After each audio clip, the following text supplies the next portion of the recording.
I thought last ride was the last ride for the year, but this is the day before New Year's, the last day of December, and we're out riding.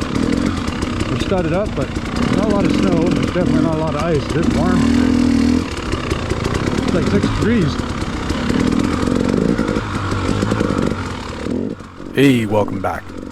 So I thought the last ride, which was about 2 weeks ago, was going to be the last ride for 2022, but nope, we had an opportunity to get out here on the 31st of December to make it truly the last ride of 2022. Colin came over the day before and we started up the bikes, putting the new winter tires on. They're not new. And, well, it turns out they weren't really needed a whole lot for this particular ride, but it's good to get used to riding with studded tires because you get a lot of traction over most everything, and there were a few surprises today.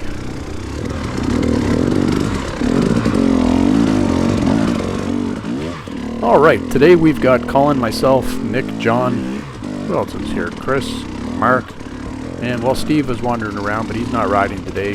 Half the point of today was to cut some trails, so that's what Steve's doing, and we're kind of helping him out, hence Nick in front of me with the chainsaw hanging out of his backpack. And the other half was to get a ride in.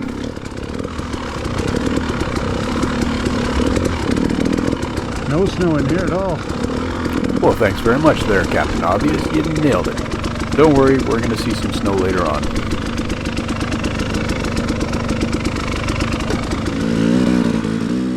If you watched my last video, you probably recognize this terrain. This is where we rode 2 weeks ago, and it is down by Area 62, and it's going to be a phenomenal area once they get the track built out. And, well, I say they, but it's mostly Steve and anyone he can cajole to come down in and ride, which isn't too hard because, like I said before, more trail, more better. But you are going to see some new stuff that wasn't in the last video. Some of it's new trail that was opened, and some of it that we opened up today. By open, we just kind of limbed a few trees. It's not marked yet, and it's not beat in, but that's kind of the purpose of today, to get a couple bikes in there with studded tires on, carve the trail a little bit. My hands are sore. I'm trying to roll that tacky muffler yesterday. Oh. So I had repacked the muffler, as I mentioned there, and it was a bit of a project to get it back in. You have to roll it really, really tight around the core and then make that fit back in the can and slide against a lot of friction resistance of the inside of the can. So clean that well, but it went okay. Got it done. Forearms are tired. No. I repacked that muffler yesterday, so you got to roll and roll and roll and roll, and it's fucking, I couldn't get it tight enough to fit back in the can. I'm hurt, man. I'm hurt. Fuck. Well, it's always concerning when someone says they're hurt. You still got to take the obligatory photo, which I did, and then offer some sympathies, which I will right here. You all right? I'll survive. It hurt. Yeah. So having pulled deeply from my inner wells of sympathy, I offer him a solid yup, and we'll get back to riding. In fact, we're going to do our best for the Muppets here, the two old guys chirping each other. Trying to get turned around. Yeah. I was gonna go around. Now I got to wait for you to turn around or do something. Oh, I'll fucking get up it next time. Fucking you too, buddy. What are you doing? Sitting right here in the middle of the hill. I know. Choking it up for everyone else. Backing into trees. Ruining it for everybody. My bum hurts. Whatever you did last night is your business. I don't want to hear about it. Alright, a little good-natured chirping goes a long way to improve the mood, and confirm that Colin's actually not hurt too badly because he's still in good spirits. And we'll get back to riding now.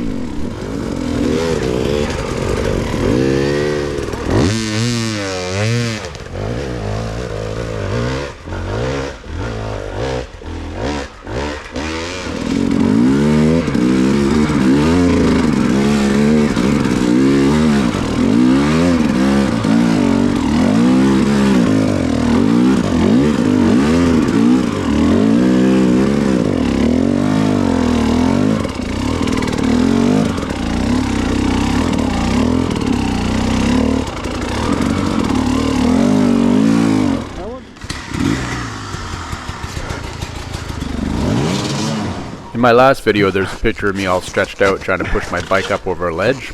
This is that ledge, and this time it's captured Mark.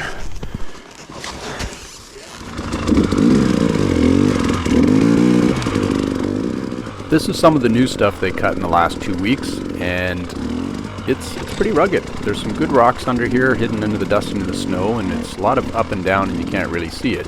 So I'm going a bit cautiously as I try and figure out the trail, and it ends up costing me a bit where I get kind of hung up a bit more. But you won't even notice this break in video right here coming up. There you go, didn't notice that at all. I cleaned that little hill and didn't spin very long at all. But this is going to be a great spot once we get it beat in a bit.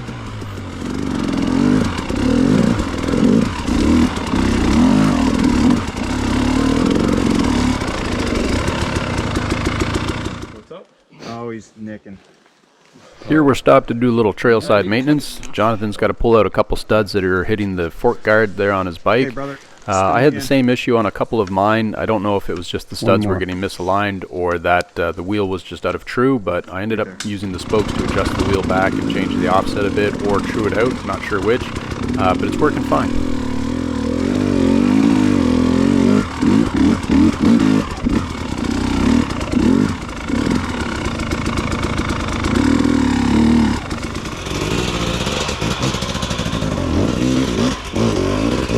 Attaboy, attaboy.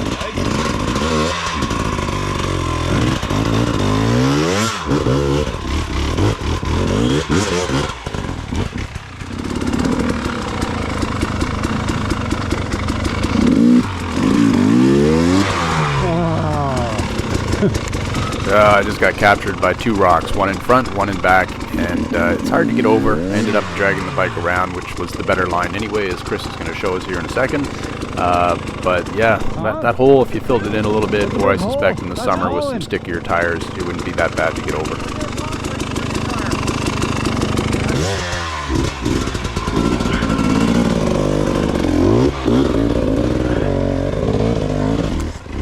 Shoot, Colin took that line. As is my default, I blame Colin for digging a hole, and you know that sometimes that's true and sometimes it's not.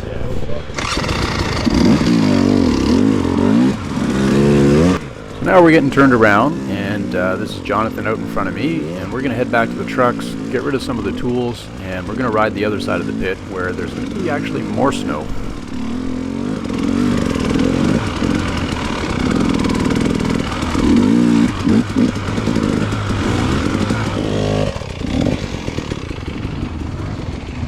These are greasy. When you have frozen ground and then you get a warm day like today and the top 2 inches defrost, it's this slick, soupy kind of stuff, and it's interesting to ride in at times.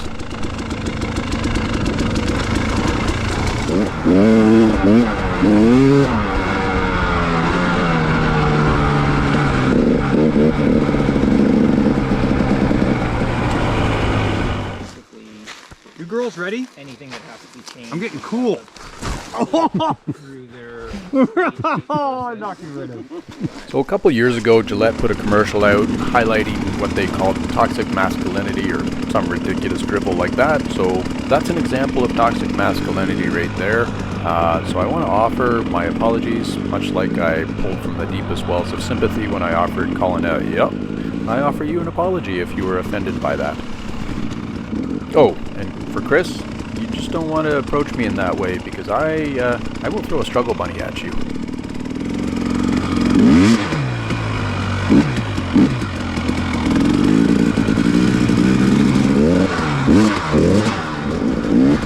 Having dropped the tools off in the truck, we're headed now into the other side of the pit, and there is going to be more snow, and some of it's going to be fun, some of it's going to be a bit more challenging.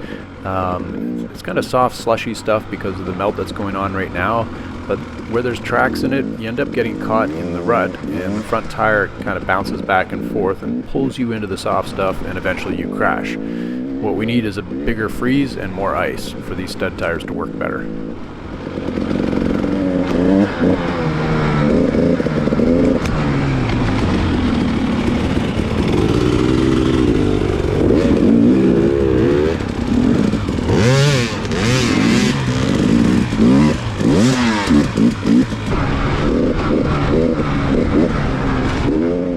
Just on this next corner, I'm going to give you an example of how that front tire grabs the edge of a rut and how it can push you off into the deeper snow and cause you to crash.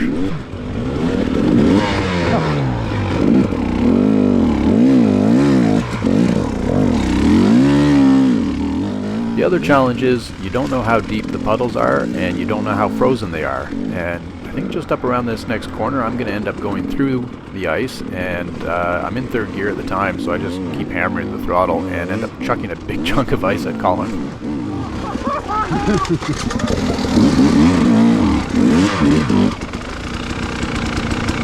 You threw a fucking piece of ice this big that just went woof! I wish I had a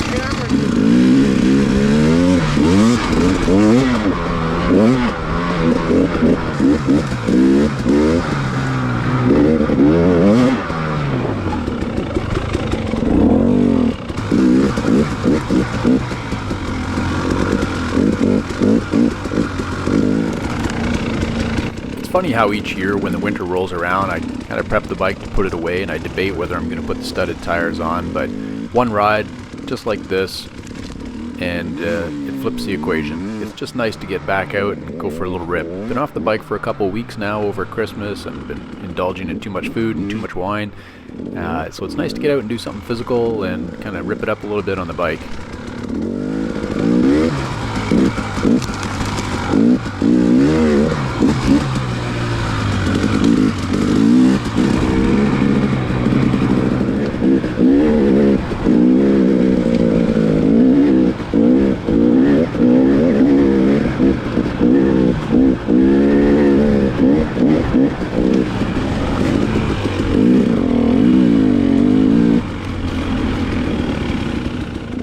It's tough to ride this kind of stuff because when the ATVs or vehicle's been through and it's created a bit of a rut, that's what catches you out. You get that soft center that you can't ride on because it's not frozen yet, which is where we'd normally ride in the winter, or you catch these edges here that kind of grab your tire, and you can see mine kind of bobbing back and forth and sliding sideways a little bit.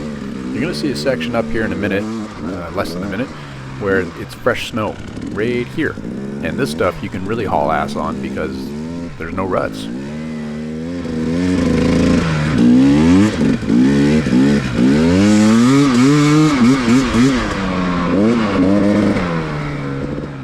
Unfortunately, it didn't last very long, and then we get on this kind of main route that's been used quite a bit, and it's super hard to get any kind of front end traction.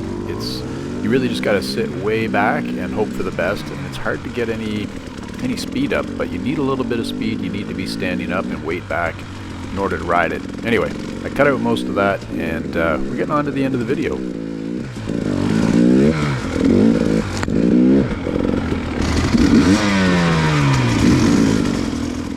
Like I said, we're getting on to the end of the video. We're back into the pit, and that about wraps up this day, the 31st of December, and the studs are back on the bike. The bike is ready to go. In fact, kind of a lot of little things wore out towards the end of the season, so I was just replacing them as they wore out, be it bushings or bearings or whatever. So the bike's pretty much all refreshed and ready to go. A few little things like an upper Heim joint for the shock on the PDS, and I think that's about it. 50 hours into this new top end, and the bike's humming along like it should.